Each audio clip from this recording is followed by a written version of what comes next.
Hi guys, welcome back to my channel Views of Chippy. So first time என் சேனலை பார்க்குறீங்கன்னா don't forget to like, share and subscribe to my channel.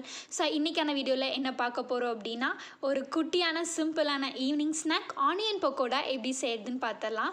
First வந்துன்னா 2 onion தான் இங்கே எடுத்திருக்கேன். ஸ்ட்ரெயிட்டாக cut பண்ணி அதை ஆட் பண்ணிக்கோங்க. நெக்ஸ்ட்டு 3 பச்சை மிளகா சின்ன சின்னதாக அரிஞ்சு ஆட் பண்ணிக்கோங்க. ஒரு கைப்பிடி அளவு கொத்தமல்லி, ஒரு கைப்பிடி அளவு கருவேப்பிலை, இதுவுமே எல்லாமே ஆட் பண்ணக்கப்புறமா நல்லா கை விட்டு நல்லா உடச்சி விட்டுக்கோங்க. ஏன்னா ஒன்றுக்குள்ளே ஒன்று வந்துட்டு வெங்காயம் ஒட்டி இருக்கும், அது நல்லா செப்பரேட் பண்ணி நம்ம விடணும். அதுக்கப்புறம் 1 டேபிள் ஸ்பூன் சில்லி பவுடர்,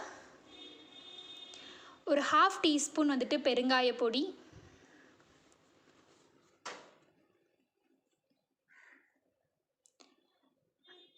அப்புறம் உங்களுக்கு தேவையான அளவு உப்பு, 1 டீஸ்பூன் வந்துட்டு சன்ஃப்ளவர் ஆயில், இது கூட 1/2 கப் வந்துட்டு கடலை மாவு, 1/4 கப் அரிசி மாவு. இந்த ரேஷியோவில் நீங்கள் ஆட் பண்ணணும். அப்போ தான் உங்களுக்கு ஒரு கிறிஸ்பியான ஆனியன் பக்கோடா கிடைக்கும். ஃபர்ஸ்ட் வந்துட்டு இதை வந்துட்டு ரஃப்பாக வந்துட்டு நல்லா கைவிட்டு நம்ம பிசைஞ்சுக்கோங்க. நீங்கள் எப்போ வந்துட்டு எண்ணெயில் போட்டு பொரிச்சு எடுப்பீங்களோ அப்போ வந்துட்டு தண்ணி ஊற்றி ஆட் பண்ணால் போதும். ஏன்னா வெங்காயத்துலேருந்து நார்மலாகவே நம்மளுக்கு தண்ணி விடும். ஸோ அதனால் ரொம்ப தண்ணி மாதிரி ஆயிடப்போகுது. நல்லா எண்ணெய் ஹீட் ஆனக்கப்புறமா தான் நீங்கள் ஒரு குட்டி குட்டி பால்ஸாக உருட்டி போட்டுக்கோங்க. எப்பவுமே சிம்மில் வச்சு செய்யுங்க. நம்ம வந்துட்டு ஹை ஃப்ளேமில் வச்சு செஞ்சோம் அப்படின்னா டக்குன்னு கரிஞ்சிருக்கிற வாய்ப்பு இருக்குது.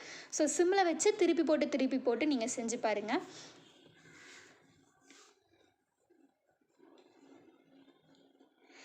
ஸோ நல்லா கோல்டன் ப்ரௌன் ஆனதுக்கப்புறமா நீங்கள் எடுத்துக்கோங்க. ஒரு டீ கூட ஈவினிங் சர்வ் பண்ணி பாருங்கள், ரொம்ப டேஸ்டியாக இருக்கும். செஞ்சு பார்த்துட்டு எப்படி இருக்குன்னு கமெண்ட் பாக்ஸில் சொல்லுங்கள். Bye guys, meet you all in next video.